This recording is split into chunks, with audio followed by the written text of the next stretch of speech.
Welcome back. I'm Kathy Cote with Catalyst Fitness and Nutrition. And today I want to talk to you about the difference between tracking macros and tracking calories. Now, if you have seen any of my content, you probably realize that I use MyFitnessPal to get my clients their weight loss results. But we're not exactly tracking calories, we're tracking macros. And the difference between tracking macros and tracking calories is, let's first discuss what are macros. So macros is just what makes up your calories. Macros is short for macronutrients. There's 3 macros. There are carbohydrates, fats, and protein. So instead of just tracking calories, so say I have you eating 1,600 calories, instead of just eating whatever to get to that 1,600 calories, what we're going to do is we're going to be a little bit more specific about getting you to that 1,600 calories. So what we're going to do is we're going to set your macros to a certain percentage, and usually it's 30 to 35% protein, 30 to 35% carbohydrates, and 30 to 35% fat. And those numbers we can play around with, but if we drive up your protein a little bit from where you're probably eating, because most women tend to not eat a lot of protein, what we're going to do is drive up that protein. We're going to get the fats to the levels that they should be, because we need to have fat for our bodies. We need it for inflammation. We need it to stay mobile. We need it for our brain. We need it for our hair and our skin and our nails. And then carbohydrates. So carbohydrates are life, right? This is where you get your energy from. But most women are over consuming carbohydrates. So you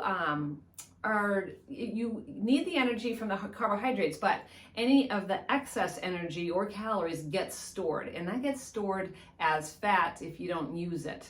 So what we're doing is we're just balancing that out, bringing in more protein, because the more protein that you have, the more satiated that you're going to feel with those meals. And by eating more protein, you're actually going to be burning calories through the digestion process. So there's a big benefit to making sure that we are balancing macros rather than just hitting a calorie goal. So it's not as complicated as it sounds. If you use an app like MyFitnessPal, that app will do all the math for you. And I'm not gonna lie, it is a little bit of a process at the beginning. So all I really recommend that you do is you just start tracking your food and start seeing where you are at. I've talked a few times about setting a calorie goal, right? If you're going to use MyFitnessPal, don't set it to lose 2 pounds a week. Just don't. Start out at 1 pound a week of weight loss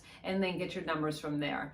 So you're gonna have to toggle up the protein, because I think it's 20% protein in MyFitnessPal, 50% carbohydrates, and then 30% fat. So what we want to do is we want to shift that lever, right, to have the fat or the fat should be fine, but to have the carbohydrates and the protein a little bit more even. So this is actually going to be more beneficial for you as we are going through perimenopause and menopause in your 40s and 50s. This is what is going to be the factor behind the fat loss and behind the weight loss. So MyFitnessPal, that's a great macro profile for like an athlete or somebody who's younger, who needs more carbohydrates and maybe a little less protein, because they're burning off those carbs.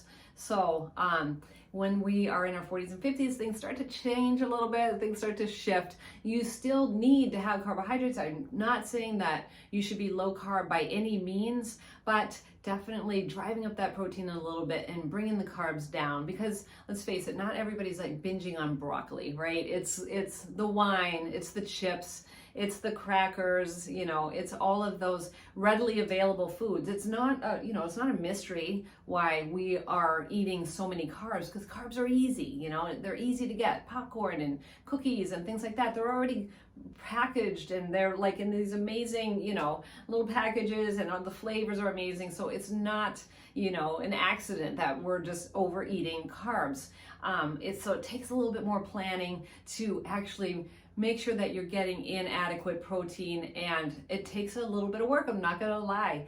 Tracking macros, tracking calories, and I shouldn't really call it, it's just tracking your food in general, and that's gonna show you like where your foods are coming from, and then you can start to make a little bit of an adjustment for yourself. So try downloading MyFitnessPal. Again, don't set it too low, and see where you are at and see where you can make some changes. And you're probably going to find that you aren't eating a lot of protein, so that would be the first adjustment to make to get you towards your weight loss goals. And you'll see, right, that you're just not that hungry when you start to drive up the protein. So give it a shot.